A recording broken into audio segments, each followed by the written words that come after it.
బెంగళూరుకి చెందిన మహిళా ఐటీ ఉద్యోగిని డిజిటల్ అరెస్ట్ చేస్తామని బెదిరించి ఏకంగా 32 కోట్ల రూపాయలు కొట్టేశారు.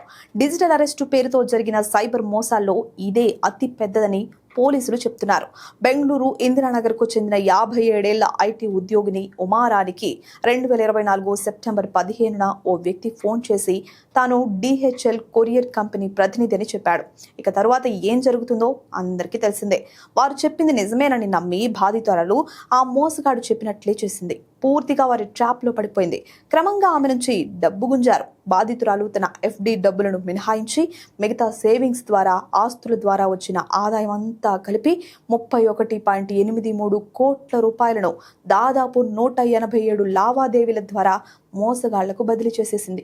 చివరకు తాను మోసపోయానని గ్రహించి 2025 నవంబర్ 14న బెంగళూరులోని తూర్పు డివిజన్ క్రైమ్ పోలీసులకు ఫిర్యాదు చేసింది. తన కుమారుడి వివాహం, ఇతర కారణాల వల్ల ఫిర్యాదు చేయడంలో చాలా ఆలస్యమైందని సదరు మహిళ ఆవేదన వ్యక్తం చేసింది. దీంతో FIR నమోదు చేసి దర్యాప్తు ప్రారంభించామని పోలీసులు తెలిపారు.